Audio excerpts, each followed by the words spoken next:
Você sabia que um paciente DPOC que esteja internado por uma exacerbação infecciosa e que no meio do tratamento ele piora? Ele está usando o antibiótico, ele está fazendo as medicações, está tudo supervisionado e aí, de repente, lá pelo segundo, terceiro dia de internação, ele piora a falta de ar. Nossa, mas que coisa estranha. Ele piora a falta de ar, ele fica mais mal perfundido, ele piora a saturação, ele piora o estado geral. Mas o que será que é isso? Será que é uma bactéria resistente? Aí você olha o hemograma e os leucócitos estão reduzindo, estão melhorando. O paciente já não faz mais febre.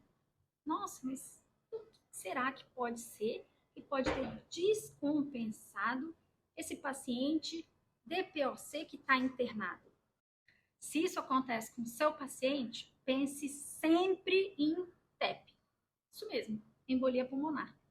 Veja, existem estudos que mostram que os pacientes DPOC, quando têm uma exacerbação e ficam internados, eles têm 50% de chance de desenvolver embolia pulmonar durante a internação. É isso mesmo. Infelizmente, isso é muito mais comum em pacientes DPOC com enfisema, né, de longa data, do que com pacientes internados normalmente. Isso acontece porque o paciente produz muitas citocinas inflamatórias que são protrombóticas. Além disso, o paciente, como está internado, diminui a locomoção, as atividades básicas diárias. Ele fica lá mais deitadinho, então ele anda menos, o que provoca uma estase venosa, principalmente nas pernas. Então, isso tudo aumenta o risco de trombose. Terceiro motivo que pode aumentar o risco de embolia pulmonar nesses pacientes DPOC internados é que muitas vezes, infelizmente, é fornecido quantidade excessiva de oxigênio para esses pacientes. Veja, os pacientes com enfisema, ele já tem uma doença pulmonar crônica. Ele já vive a vida dele com uma baixa pressão de oxigênio. Quando ele está internado, é possível que ele precise de um pouco mais de oxigênio para compensar. Mas o seu objetivo final é que a saturação ali periférica no oxímetro do paciente fique por volta de 92, 93.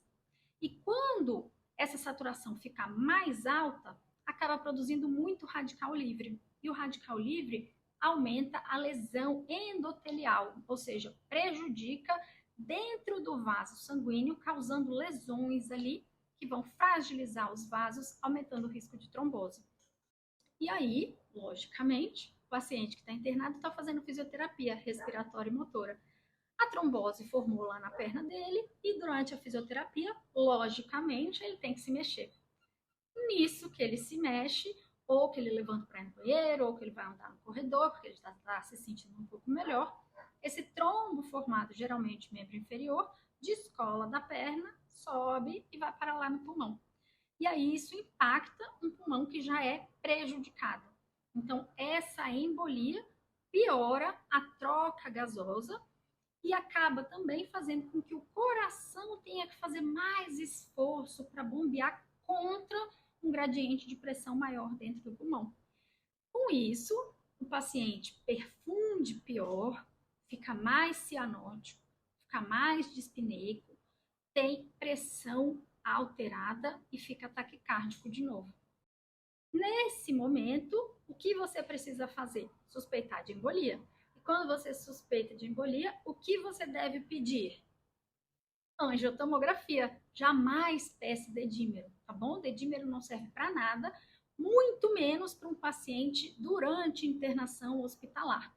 Então, se você suspeita de TEP para esse seu paciente DPOC que piorou no meio da internação, peça uma angiotomografia de tórax. Lá, se o exame for positivo, você vai ver que em alguma parte do subsegmento das artérias pulmonares teve uma embolia e isso é responsável pela piora do seu paciente. Nesse caso, quando comprovado, você vai começar anticoagulante para o paciente para poder evitar novos trombos e novas embolias. E vai sempre pedir o ecocardiograma para ver se o coração do paciente está aguentando esse processo.